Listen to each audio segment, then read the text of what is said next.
Hey everyone, I'm Samurai Sam. Here is part 2 of the boxed English Super Nintendo games. Let's just get right to it. I have this right here. I have the Twisted Chills of Spike McFang. I actually might get rid of this one, but as of today, I still have it. Spike McFang is an adventure game. It's kind of Zelda-ish, but like more RPG, like you have to level up and stuff. And it's a game that I really want to like. It's very like, it's kind of anime-ish, and it's cartoony and silly and really stands out in the library. But the gameplay really just isn't that good. And it's really linear and short and grindy and not like super fun. But there are things about this game I really like. But it's a rare and valuable game, so I might wind up selling it. But I figured I'd show it off since I still, as of today, still have it.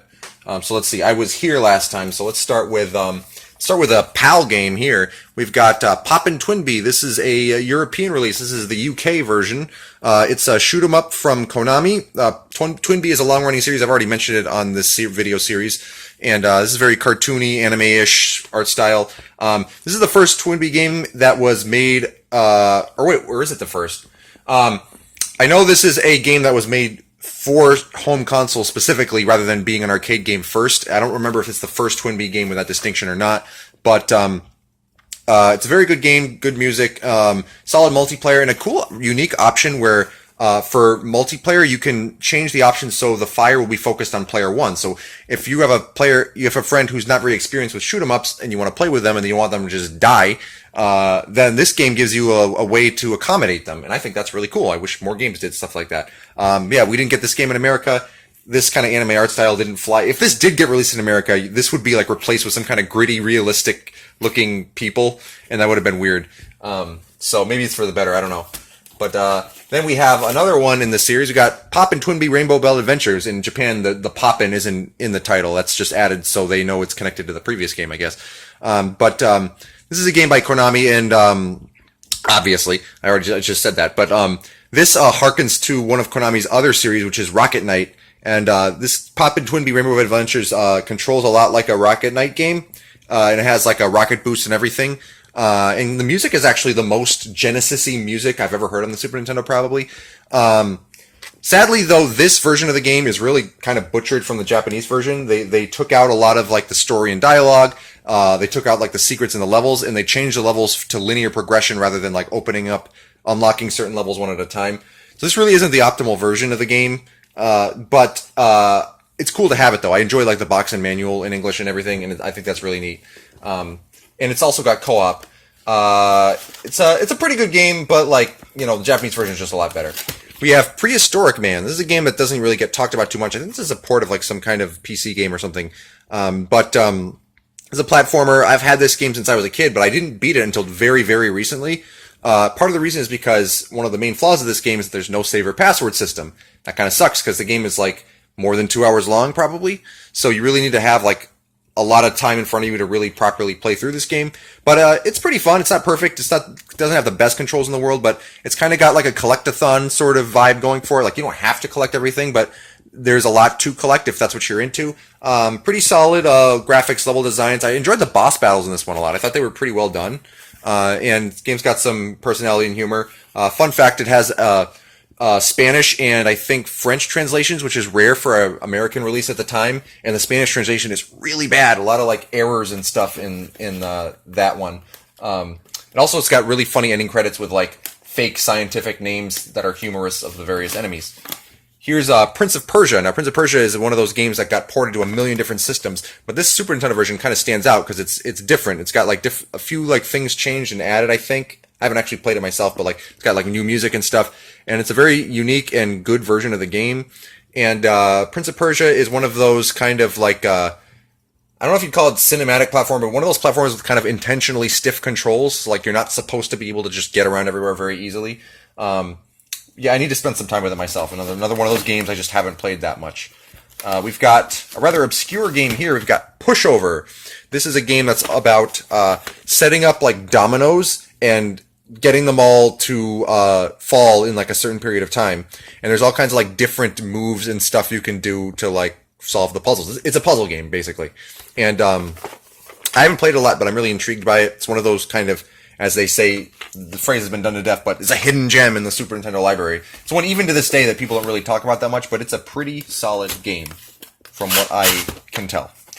We have Robo Trek. This is a rather unique game by Enix, or however you pronounce it. In Japan, it's called Slapstick. It's actually quite a game that doesn't take itself very seriously. But this game is about like building robot party members and giving them parts and stuff. And I tried playing it some, and there's some things I like about it. I kind of like the graphics and music and stuff, but the gameplay felt a little bit mediocre to me and like kind of unintuitive. Like it doesn't really explain its mechanics to you very well. And a lot of people consider it a good game, and maybe I'll play it some more at some point, but I wasn't too impressed with what I played of it. Here we have Secret of Evermore. This is one of my childhood games, and one I replayed last year, actually. And people are kind of divided on their opinions on this one. A lot of people like it, a lot of people don't. I personally really do like it, although I acknowledge it has flaws, and it's not like one of the absolute must-have classics of the Super Nintendo or anything. I think it's a really solid game. I actually think they fix a lot of the things I didn't like about Secret of Mana in this one, so I actually prefer this over Secret of Mana, which I'm in the minority. But Secret of Evermore, you're a dude, and you and your dog get transported to like this mythical world that has 4 different sectors that are like based on different parts of human history. So you got prehistory, you got like ancient Greece and like medieval times, and then like the futuristic, which is not really part of human history, but like, you know, the sci-fi setting. And like it's got a cool alchemy system and cool ambient music and stuff. I really like the game. It's got some flaws, but I say check it out. We have Secret of Mana, as I just alluded to.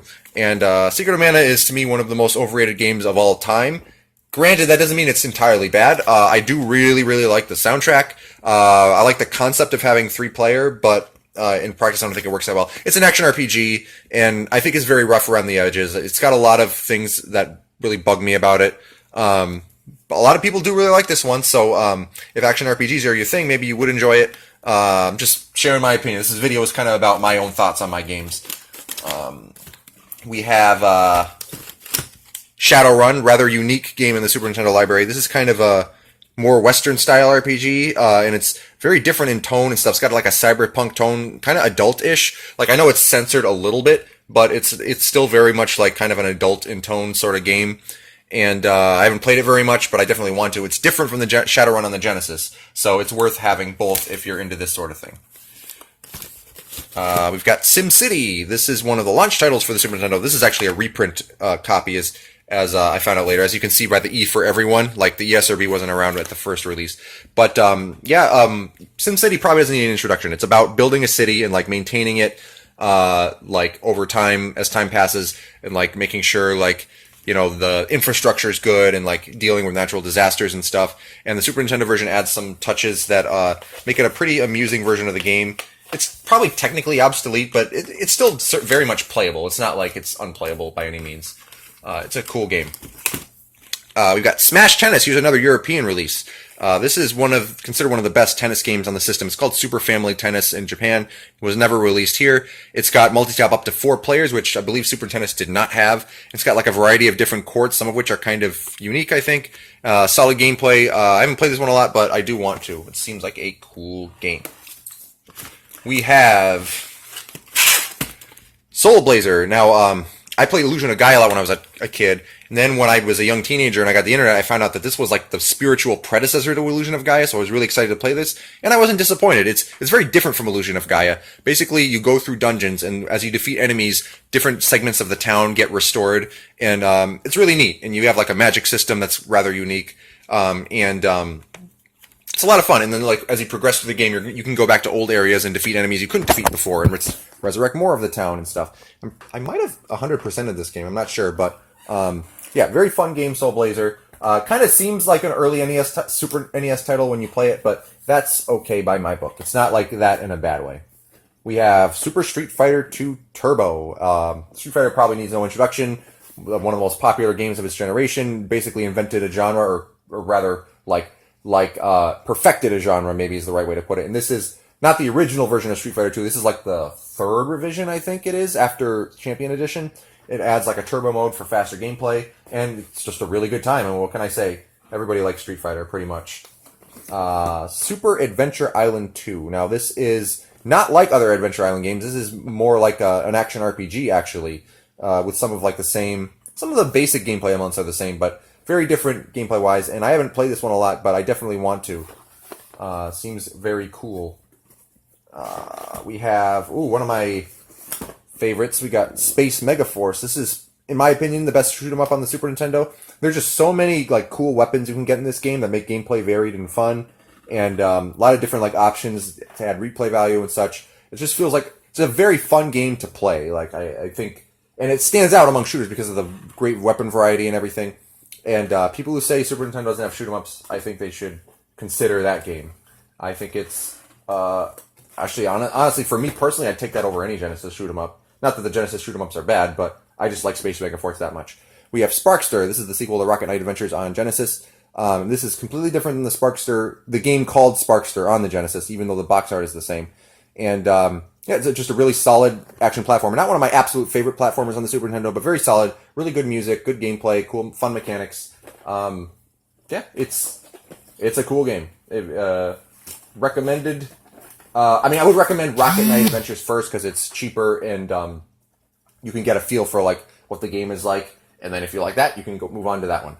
Starfox should probably need no introduction. One of the earlier 3D games. The graphics were pretty mind-blowing at the time. Now, today, obviously, the graphics haven't aged well. The frame rate is very choppy. The polygons are very polygonal.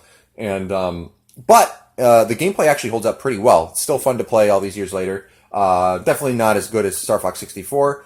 But cool game. Like, basically, you pilot your R-Wing ship, and it's kind of like a shoot 'em up, only like different perspective, more like the kind of I don't know. I don't have a quick comparison to make, but like you got 3 different paths you can do, which range a little bit in difficulty, and that adds replay value. And you have a bunch of teammates which you want to keep alive and such. Star Trek Deep Space Nine, Crossroads of Time. I actually talked about this, the Genesis version, which I already also have.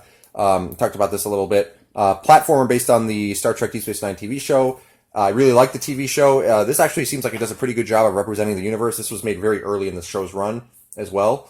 I don't have too much to say about it other than that. I bought it mostly because I'm a fan of the show, and it seems like a solid licensed game. Sunset Riders by Konami. This is a fun arcade side-scrolling action game. This one only is 2 players, unfortunately not 4, but this is fun run-and-gun action. Great music. I really like the soundtrack to this game. It's challenging. I haven't beaten the Super Nintendo version yet. It's different from the Genesis port, but definitely recommended. One thing though that I do have to complain about this particular version of the game though is you can't like have a fixed shot. You can't just like stand in place and shoot any direction. You have to move while you're shooting. That's a little annoying, but I can deal with it. Now we have a game from my childhood here, Super Black Bass. This is a fishing game, and more like in the you'd say it's more of a sim fishing game. The sequel was Bassin's Black Bass, which was in the last video. I never was really that good at this game. I'm very, very familiar with like the first level and not at all with the levels after that because I was just never that good at it. But it seems like a perfectly solid fishing sim. If you're not already into fishing, you probably wouldn't have too much to like there, honestly. I have some nostalgia value, of course, with it. Super Castlevania IV, very well-known game, popular Castlevania game. It's kind of like a reimagining of the first game. And this one greatly expands the powers of the whip, so you can whip it in like many directions. There's kind of a double-edged sword with that, whereas it's a lot of fun to use the whip in this one, but it also kind of makes your sub-weapons a lot less relevant. I don't think this game is quite as great as a lot of people say, but it is a very well-made game, and love the music and atmosphere and everything. And the whip is fun to use, which, fun to me is the most important thing. So, fun to control, you've come a long way, even if it's not perfect. It's not my favorite old school Castlevania, but it's definitely a must-play for fans of the series. Super Empire Strikes Back, one of the absolute first games I ever played. They make really good use of the Star Wars license here, in my opinion, really representing the movie well. Fun action game based on the movie where, most of the levels are side-scrolling action, but there's also levels where you're piloting ships, which are completely different. This game is kind of notorious for its difficulty. It is definitely hard, but I don't think it's as hard as most people say it is. I think it's just a matter of understanding how to play it properly. We have Super Mario AllStars. This contains the 3 NES Super Mario Brothers games remade with Super Nintendo graphics, as well as the Lost Levels, which is the Super Mario Brothers 2 in Japan, which is basically kind of like an expansion of the first game, almost, it feels like. but we had never gotten it before. This is in fantastic value for when it first came out. Like, not many compilations like this existed. And, I mean, Super Mario Brothers 3 alone would have been worth the price of admission here. It's such a great game. But to have 4 games and 1 cart like this is fantastic. One thing that's worth noting is that the physics in Super Mario Brothers 1 are a little bit, they're not entirely accurate. Like, I think your momentum when you hit a block or something kind of stops in a way that it doesn't in the original game. But it's still very much playable, and still a great game. I actually prefer Super Mario All-Stars over the original NES versions. Maybe part of that is my own nostalgia because I was a Super Nintendo kid, but I do think they were really well done. Super Mario Kart, the first game that was, I mean, it spawned a whole series. It was very, very influential, basically inventing the kart racer. Another game, obviously, from my childhood. Great game, very challenging game, actually. It gets very, very hard by the time you unlock like the highest difficulty settings. But unfortunately, this is only 2 players and not up to 4. But so it's not as much of a party game as like the other Mario Kart games are. But it is definitely fun. And the AI kind of amuses me in this game because they're so robotic and the way they like race is basically single file. But yeah, I mean, very memorable game, fun tracks, and I don't think it's as great as the sequels, but a worthy starting point for the series that is worth revisiting today. Possibly my favorite Super Nintendo game of all time, Super Mario RPG Legend of the Seven Stars. This was the first RPG, like full-on JRPG I ever played. Basically, Square took Mario and blended it perfectly with RPG gameplay. Like, there's a lot of fun platforming to be had in this game to access secret areas and hidden items and stuff. Game's got a great sense of humor, great characters, and fun, memorable bosses and boss fights. It's just an absolute delight to play from start to finish, and I can't say enough good things about it. If you've never played Mario RPG, highly recommend it. Even if you're not really that into RPGs, I still think it's worth a shot because it's that good. We have Super Mario World 2, Yoshi's Island, which is a terrific game. Very unique art style and that has aged quite well. In solid gameplay. Again, if you're a collectathon kind of person, this game will appeal to you a lot because you can find all the hidden stuff in every level and then unlock new bonus levels by finding all of it, which is really hard. I've never actually done all of that. But really good music in this game and very solid gameplay. It's probably the best Yoshi game of all time. This is the first ever platformer starring Yoshi and still probably the best one. The rest of the Yoshi games, while certainly not bad, they tend to appeal. They seem to be designed more for children, which is fine. But like Yoshi's Island on Super Nintendo is like great for everybody, definitely. Super Metroid, one of the absolutely most highly regarded Super Nintendo games. This really like took the Metroid series up a notch. The atmosphere is absolutely amazing in this game. The gameplay is very good and kind of open-ended. Well, somewhat. Like, basically, it's one of those games where you get power-ups, and the more power-ups you get, the more parts of the world you can access. And, as Super Metroid is, while it is really well made, I don't quite love it as much as everybody else does. I think it's just a twinge overrated, but still a great game. It's got a memorable final boss and ending, too, and really laid the foundation for the future games in the series on the Game Boy Advance in particular. We got Super Ninja Boy. This is the first game in... Well, it's not the first game in the series. Ninja Boy on NES was released here. But not a lot of games in this series have been released in America. There were 2 sequels to this on Super Nintendo that wasn't. But basically, it's an RPG, but it has like action battle scenes. Like it looks like you're about to do like a turn-based battle, and then it changes to like an action scene. And it's 2 players, and it seems pretty fun. It doesn't seem like one of the absolute classics of the Super Nintendo, but seems like I think it has a password and not a save battery, which is weird for an RPG. But definitely want to spend some time with this one. I've been meaning for years to actually play that. I've had that game for a while now. We have Super Punch-Out, the sequel to Punch-Out on NES. I think this is a lot better than Punch-Out on NES. It's more fun to play to me. We like the mechanics. And it's definitely like kind of a trial and error game, but like done right in my opinion. Definitely I almost said bosses, but they're not really bosses. Your enemy boxers are very pattern based, and but I enjoyed like figuring out the patterns and then actually executing their like playing the game properly.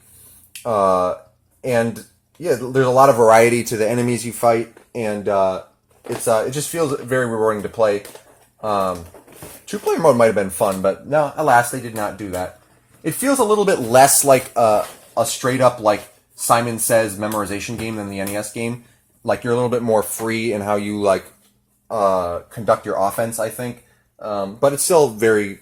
I mean, the NES game is also good, but, like, yeah, I am trailing off into sentences that don't make sense. But okay, here's a game from my childhood, Super Putty. This is a game I've actually never beaten. It gets pretty tough. But basically, this is a port of an Amiga game, I believe. And basically the goal is to like rescue all. No, yeah, I don't know what they're called. Like these bots of some kind. You have to rescue all of them every level, which usually involves going from like the bottom of the level to the top. Most of the levels are actually vertical, and it gets really difficult if I remember right. I do intend at some point to like really try and beat this game as an adult. I haven't yet. It's an okay game. It's not anything particularly great, but it's not bad either. Supernova. This is part of the Darius series. I have no idea why they changed the name.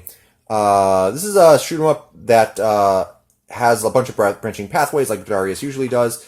I think the knock on this game usually is that it's slow, which it is. But if you don't mind the slowness of it, I think it is actually a pretty fun game. I actually do enjoy a lot of the level and enemy and boss designs in this. It's just, it is like a more slow-paced shoot 'em up, which some people play shoot 'em ups for like kind of the speed, fast pace of the gameplay. So I understand why that's a sticking point for some people. But I do like Supernova. Super Return of the Jedi. This might be my favorite movie-based game of all time. It's very similar in style and such to Super Star Wars and Empire Strikes Back. But I just think that they polish it that much more with Return of the Jedi. And I think it's a lot of fun to play. And you have like more playable characters which you didn't really have in Empire Strikes Back. Like you were stuck with one character, certain character every level. Took me a long time to beat this game. I wasn't able to beat it when I was a young kid. I was more like a teen or something when I finally beat it because the last level was kind of difficult. But very, very good game that represents the movie well. Super Tennis, widely regarded as like the best tennis game on the system. Not too much I have to say about it because it's tennis and it's tennis done well. The main problem on this game is the password system, passwords are really, really long. I think with the Japanese versions, they had a save battery, which is unfortunate that they didn't have that here, if that's the case. But Super Tennis is still, if not the best, one of like the two best tennis games on the system.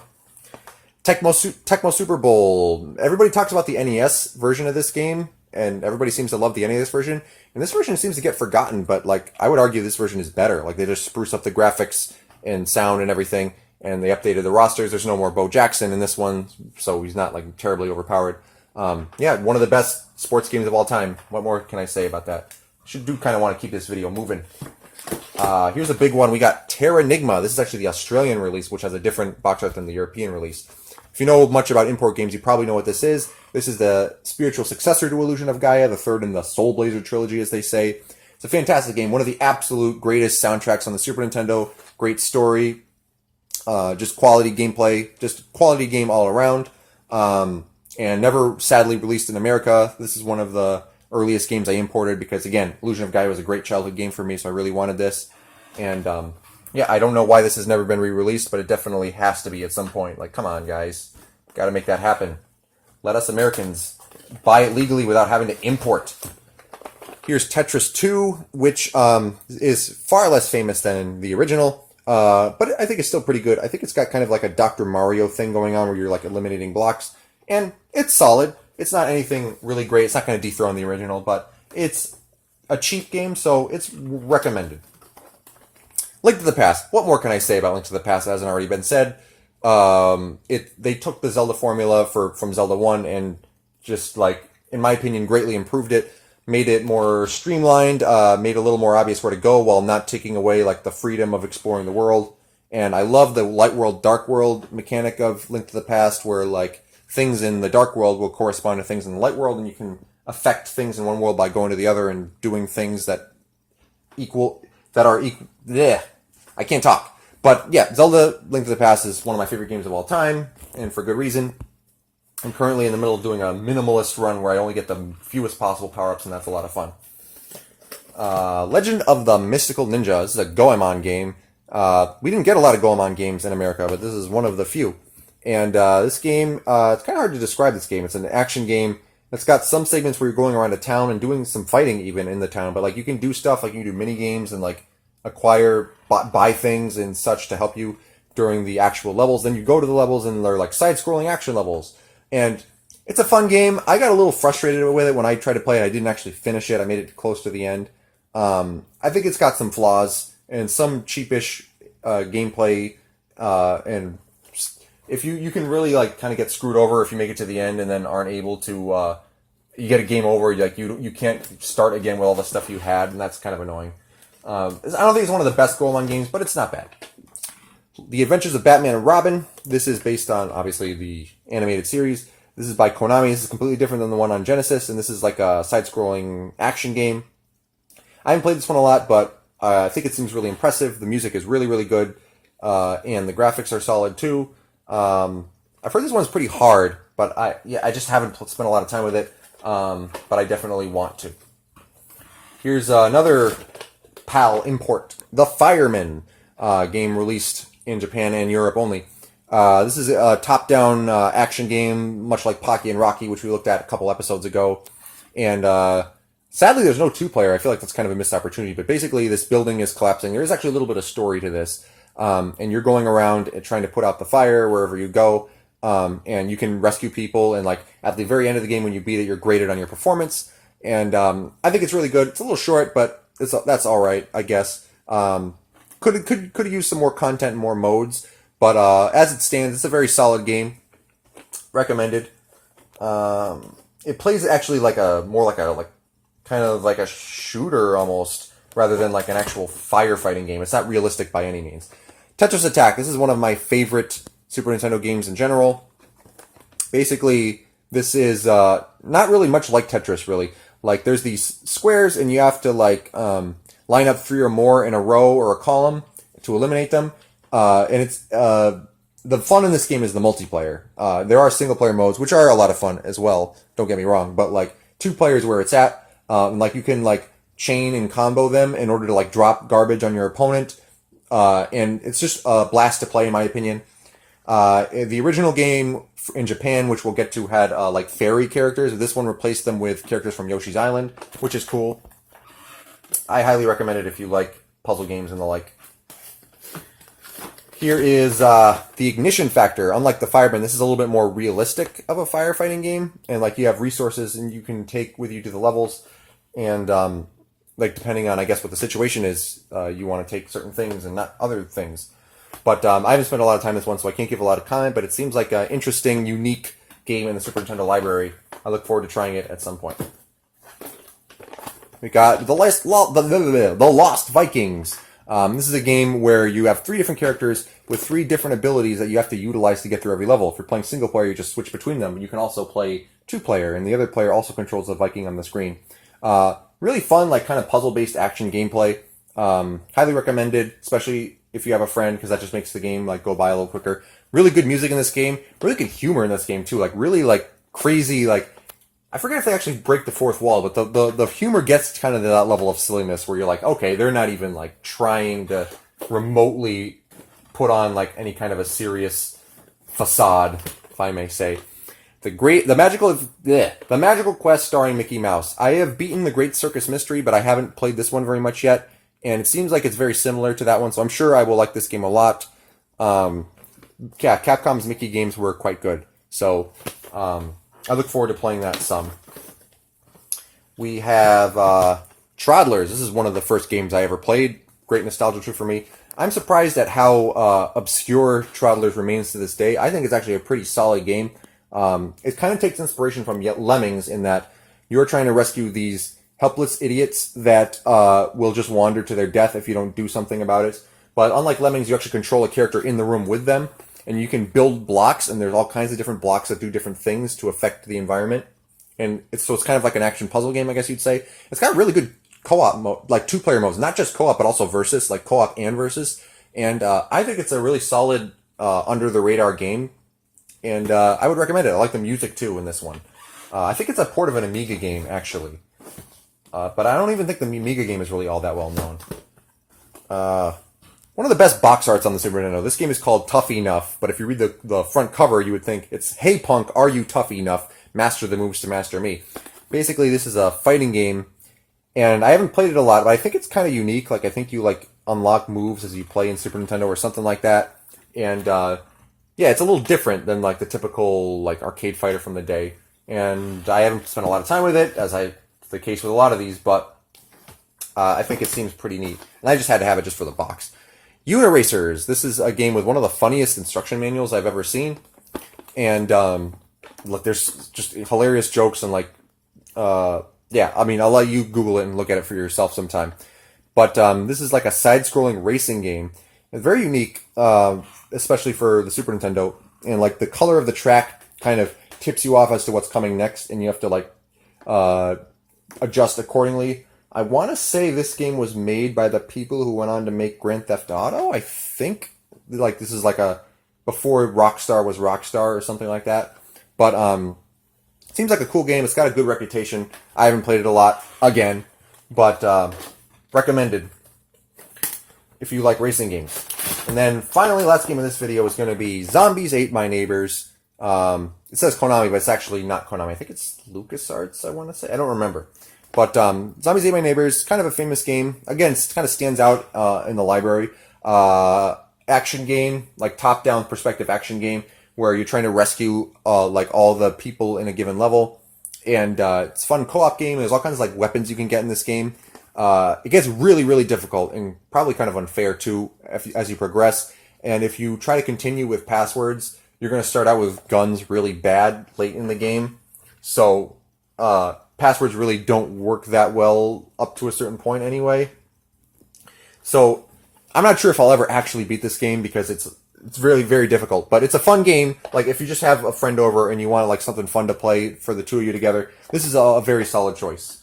Yeah, it's got a lot of personality and definitely worth a spot in my collection.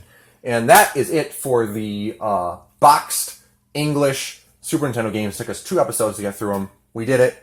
Coming up next is going to be Super Famicom. I think I'm going to have to do like cartridges and some boxed and then the rest of the boxed in the next episode. We'll see how that goes. I'm Samurai Sam. Have a great rest of your day.